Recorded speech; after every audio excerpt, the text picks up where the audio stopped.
Salut à toutes et à tous, bienvenue dans cette nouvelle vidéo. Encore merci d'être de plus en plus nombreux à être abonnés sur cette chaîne. Bienvenue à tous ceux qui viennent de nous rejoindre sur le groupe Facebook. On est quasiment 3000, c'est impressionnant. Et merci à tous ceux qui regardent cette vidéo et qui ne sont pas abonnés de s'abonner et de liker la vidéo. C'est un énorme soutien au travail que nous sommes en train de faire. Aujourd'hui, je suis très content de vous faire cette vidéo parce que j'ai le plaisir de vous présenter le travail d'un artiste. C'est-à-dire c'est d'un parfumeur entre guillemets qui a produit les parfums, la quasi-totalité des parfums de chez Thomas de Monaco. Et ce parfumeur, je vais vous donner son nom, c'est Maurice Bachmann, parfumeur qui est vraiment exceptionnel. Il a réalisé très peu de parfums. L'essentiel de ses parfums, c'est les parfums qu'il a réalisés pour la maison Thomas de Monaco. Pourquoi je vous en parle? Parce qu'en fait, ça faisait très longtemps que je n'avais pas été impressionné par le travail d'une marque. Quand je dis le travail d'une marque, c'est-à-dire sur la totalité de la ligne, l'originalité proposée, l'élégance en même temps, la qualité, la qualité des parfums, la façon dont c'est abordé, c'est tellement particulier, c'est tellement unique. Et en plus, c'est des parfums sur quasiment toute la ligne. J'ai très peu de parfums dans ma collection qui ressemblent à ça ou que j'ai déjà senti ailleurs. Donc du coup, pour moi, c'était important en fait de parler de Maurice Bachmann en particulier et à travers lui, la maison de Thomas de Monaco. Et en plus, ce que moi je recherche dans la parfumerie de niche aujourd'hui, disons, j'achète des parfums chez Sephora, j'achète des parfums entre guillemets dans des collections privées, j'acquiers tout type de parfums, mais ce que je recherche particulièrement, c'est ce travail d'artiste, entre guillemets. C'est ce qui fait, en fait, c'est ce qui démarque les parfums par rapport à la masse de parfums proposés. C'est ce que je suis en train de rechercher. Et là, je l'ai retrouvé ça, en fait, chez Thomas de Monaco. Aujourd'hui, je n'ai pas une bouteille complète, mais j'ai eu plusieurs échantillons de cette maison-là. J'ai eu le temps de me parfumer avec. Et du coup, je peux vous donner un retour. Et le premier parfum que j'ai envie de vous présenter, c'est un parfum qui travaille sur un aspect principalement floral, avec des notes un peu plus boisées. Et c'est le haut cœur de la maison. Là, c'est le deuxième échantillon que je suis en train de tabasser. Là, je vous dis les notes de ce parfum tout à l'heure. La particularité de cette maison, avant même d'aller sur les notes, c'est que quand vous vaporisez, vous sentez tout de suite, vous percevez tout de suite la qualité des matières premières. Et pour dire, entre guillemets, en parlant de matières premières, en fait, c'est le parfumeur Rochman. Attendez, je vais bien dire son nom. Maurice Rochman, il travaille pour la maison, pour l'USI. L'USI, en fait, c'est des entreprises en fait, qui sont spécialisées dans les matières premières, entre guillemets, au niveau des parfums. Il y en a plus, il y en a 4 ou 5 exclusivement. Les dominants du marché, ils sont autour de 4 ou 5 en particulier, mais ce n'est pas ce qui nous intéresse. Ici, l'ouverture, vous avez une ouverture qui est un peu piquante, en fait, c'est énorme, en fait. Vous avez une note de rose qui vous arrive tout de suite. C'est la seule chose qui vous est familier, en fait, dans ce parfum en particulier. L'ouverture, elle est exceptionnelle. Osmanthus, magnolia et poivre rose, c'est très, très beau. Franchement, c'est rassurant comme parfum, c'est élégant. Après la note de cœur, on a en fait une très belle note de rose. Comme je le disais, en fait, la note de rose, en fait, dès que vous vaporisez le parfum, elle se pointe tout de suite. Et en fait, elle prend le dessus petit à petit. Vous la sentez venir petit à petit. Après, vous avez de la chêne, vous avez du bois de cèdre de Virginie. Le parfum, il est élégant, il est vraiment, vraiment exceptionnel. C'est un parfum que vraiment je vous suggère. Haut de cœur qui est exceptionnel. Et en note de fond, on a de l'ambroxan, on a du musc et de la fève de tonka. Parfum qui est incroyable. Quand je vous dis, il est incroyable. Il est vraiment incroyable. Le raffinement, l'élégance. Très, très beau parfum que je vous suggère vivement, en fait. Il est magnifique. Il est vraiment magnifique, quoi. C'est un parfum qui est très, très beau. Il s'appelle Au cœur de la maison Thomas de Monaco. Très, très beau parfum. En plus, ce que je voulais dire aussi, c'est que c'est des extraits de parfum. La tenue, elle est vraiment magique. Et là, ce que je suis en train de vous dire, là, c'est que quand vous vaporisez ce parfum, mais vraiment, à moins que vous ayez senti énormément de parfums, vous croiserez très peu de parfums qui ressemblent à ça. C'est très beau, ça coche toutes les cases. Pour moi, ce parfum, c'est une 10 sur 10. Il n'y a absolument rien à dire. Et le deuxième, c'est Sol Salgado. Je pense que je vous en ai déjà parlé. Là aussi, on est sur un extrait de parfum. Là, par contre, on est dans un parfum qui est beaucoup plus poudré. un parfum qui est très confortable, un parfum qui est réconfortant en fait. Et on a, c'est un aspect floral aussi, de la fleur jaune plus particulièrement. Il est assez doux en fait, entre guillemets. Et il est beaucoup plus rond. Et c'est Maurice Boschman également. L'ouverture, on a de la fleur de tiller, on a de la mimosa et de la fleur de coton. Le coton ici, vous le percevez, c'est confortable, c'est exceptionnel en fait comme parfum. En ouverture, Sol Salgado. Je vais vous sentir ça, c'est ça exactement. Je vais ressentir, pardon, c'est pas moi qui vais vous faire sentir ça. Il est magnifique. Honnêtement, le parfum, il est super. Après, ce qu'il faut noter aussi, c'est que c'est des parfums qui tâchent un peu parce que il y a assez de concentration de parfum. Donc, du coup, c'est un peu huileux. Quand vous le mettez pour vos habits, faites attention. Il est magnifique, celui-là également. Je trouve qu'il y est beaucoup trop poudré, mais très poudré en fait. Il y a un petit aspect qui me rappelle en fait les premières versions du bois d'argent de la maison Christian Dior. J'ai l'impression de sentir légèrement une sorte de mix entre gris Dior et bois d'argent un peu en fait. Je pense que je suis le seul à avoir fait le lien entre ces deux parfums-là. Mais pour ceux qui ont connu les bonnes versions de gris Montaigne, on va dire, et de bois d'argent, en quelle année, on va dire jusqu'en 2014-2015, vous allez faire le rapprochement si vous testez le Sol Salgado. Il est vraiment magnifique. Le côté floral, en fait, ici, là, on sent vraiment la fleur jaune. Il n'y a rien de piquant, il n'y a rien d'explosif, quoi. Et le parfum me rappelle un peu un parfum récent qui est sorti. C'est le Tilia de la maison Marc-Antoine Barrois. En fait, il y a l'aspect floral qui est assez similaire entre les deux.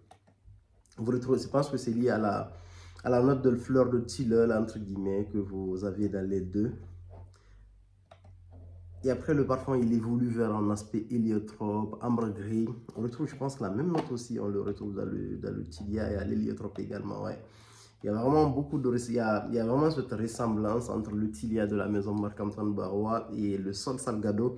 C'est juste que le Sol Salgado est hyper poudré, alors que ce n'est pas du tout le cas au niveau du Tilia de la maison Marc-Antoine Barrois. Je pense que je vous ferai une review entre les deux. Je vais mieux tester ça, entre guillemets, pour voir là où en fait les parfums ne se séparent réellement.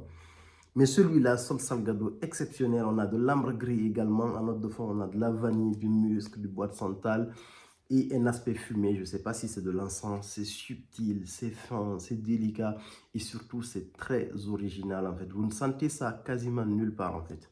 Très très beau parfum que je vous recommande, Sol Salgado. En tout cas, si vous aimez les parfums doux, avec une très bonne tenue, avec un très beau sillage, avec une certaine élégance, qui se démarquent surtout. Et ça, c'est pour moi, c'est la chose la plus importante. C'est des parfums qui se démarquent en fait. C'est pas ce que vous chantez, c'est monsieur et madame, tout le monde. Je pense que quand on va dans la parfumerie de niche, il y a cette recherche aussi du caractère un peu unique, quoi. Sinon, on allait se parfumer comme tout le monde. En fait, on va dire comme la majeure partie des gens aller dans des parfumeries et prendre le best-seller, c'est-à-dire le parfum qui se vend le plus ou le parfum qu'on nous suggère en premier. Donc, Sol Salgado, exceptionnel comme parfum que je vous suggère. Le troisième parfum, c'est lequel? C'est le Fuego Futuro. Un très joli parfum également que j'ai beaucoup aimé. Il est pas mal celui-là aussi. Réalisé par le même parfumeur, Maurice Boschman. Là aussi, là on est sur un boisé aromatique. On est sur quelque chose de beaucoup plus classique maintenant. On se rapproche de ce qu'on a l'habitude d'un peu sentir. Surtout pour nous qui aimons les parfums tels que le oud, pour nous qui avons l'habitude d'aimer les parfums résineux. Celui-là, il envoie du lourd. Hein. Ouverture magnifique. On a de l'élémie. On a en fait une résine, je pense que c'est une algue marine qu'on appelle du copan et on a du poivre. L'ouverture, elle est exceptionnelle. Le combo entre le poivre et l'élémie, c'est juste magnifique. Ah, ça, c'est extraordinaire comme parfum. Ça, je vous le dis. Il est vraiment, vraiment magnifique, celui-là. Fuego Futuro. Après, on a un petit côté fumé, en fait, qui s'installe petit à petit. On a du foin, on a de la sauge et on a de l'encens. Exceptionnel. Pour ceux qui aiment l'encens, ce parfum, il est vraiment fait pour vous. Il est juste magnifique. Le côté fumé, il est là, mais pas le côté fumé, entre guillemets, pas le fumé cramé qu'on a l'habitude de sentir dans certains parfums. C'est hyper délicat, en fait. C'est très, très beau. Et puis, on a en fait la sauge on va dire, qui s'impose petit à petit pendant l'évolution du parfum. Et en autre de fond, on a du bois de santal, du bois de cèdre et une autre qu'on appelle du cendre. Ça, je ne sais pas du tout comment. La première fois que je sens ça, En tout cas, déjà, c'est hyper original, c'est différent, c'est tout simplement différent. Après, celui-là, il est vraiment super beau, mais est-ce que c'est pour moi? En fait, ça, je ne sais pas. Par contre, celui-là, en fait, j'ai pas réussi à me décider. Si c'est pour juste avoir un parfum original avec une très bonne tenue, un très beau sillage, quelque chose de très beau, dès qu'on le sent, on est waouh. Ça, c'est quelque chose pour moi. Mais après, lorsque je m'habituerai à cette odeur, est-ce que c'est un parfum que je vais porter tous les jours? Ça, je ne sais pas en particulier. Parce que là, c'est vraiment très, très original. En fait, c'est pas ce que j'ai l'habitude de sentir du tout. Mais il est magnifique celui-là également. Ça s'appelle Figo Futuro de la maison Thomas de Monaco. Et le prochain, c'est quoi? C'est Grand Beau. Celui-là, il est beaucoup plus classique. Parfum qui est vraiment super joli également. Que je vous conseille. Grand Beau, ça a été l'un de mes coups de cœur. Ça, c'est quelque chose de beaucoup plus classique en fait. Ça revient, là, on revient vraiment sur mes profils de parfums préférés, entre guillemets, c'est-à-dire les parfums de vétiver, les parfums terreux, les parfums qui rappellent un peu les vieux parfums des années 80. Ça, je le retrouve tout de suite ici. Là, on a du pain, on a du bête génévrier, on a du vétiver, on a de l'angélique. Juste avec ces notes-là, on sent que c'est quelque chose d'assez vif. Et on a de l'ambrosyniure, je pense que c'est une exclusivité de celui-ci, cette note. On a de l'olibanum, de l'algue, de la tubereuse et de l'ambrette. L'ambrette ici me rappelle un peu l'ambrette que je retrouve dans le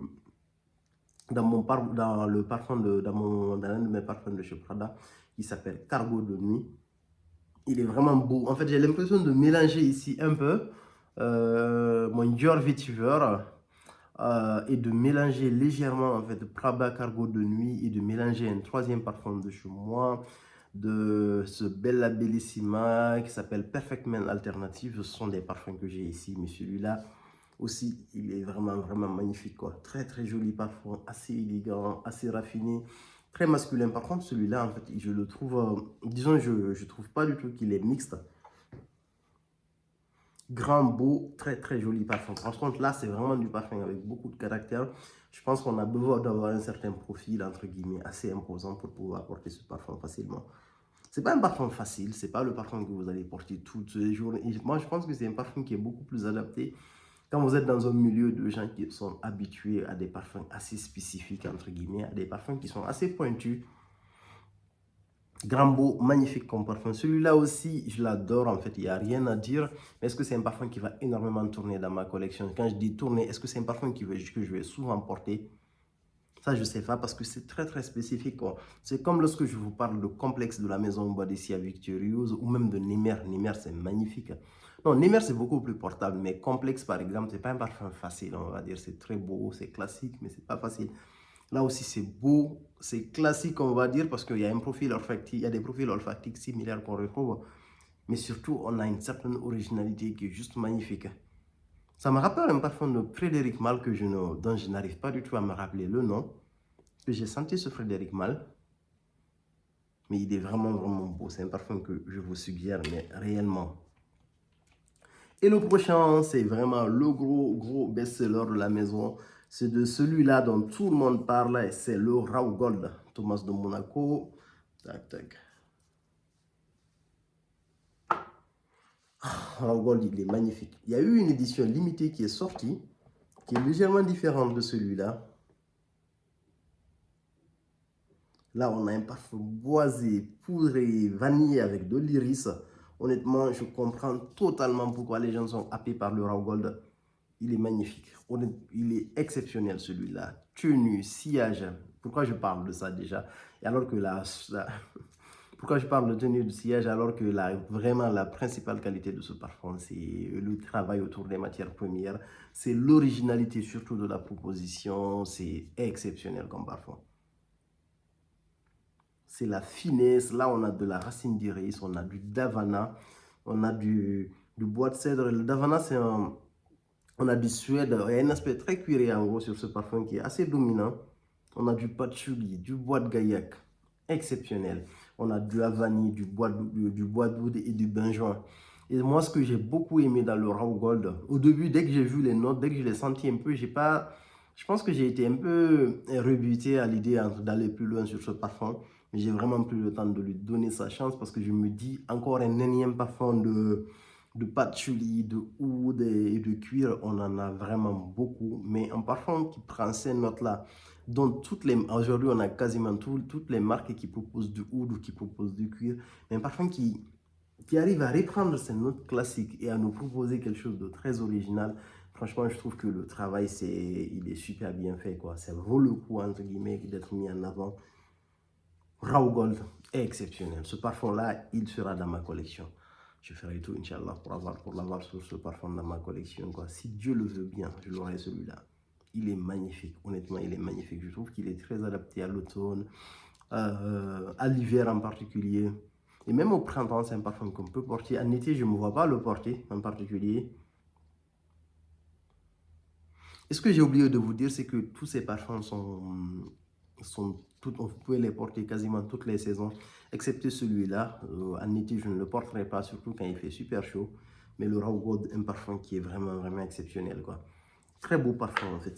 Je pense que c'est les 5 principales propositions que la maison Thomas de Monaco, entre guillemets, a faites. Il y a un autre parfum, celui-là, c'est Thomas même, en fait, parce que là, les échantillons que je suis en train de vous proposer, c'est Thomas même. Il y avait la journée Perfume Week, c'est des parfums que je connaissais, sauf un. J'ai eu l'opportunité de rencontrer Thomas de Monaco à la Parfumerie de Paris. Je pense que beaucoup d'entre vous l'ont rencontré lors de cette exposition.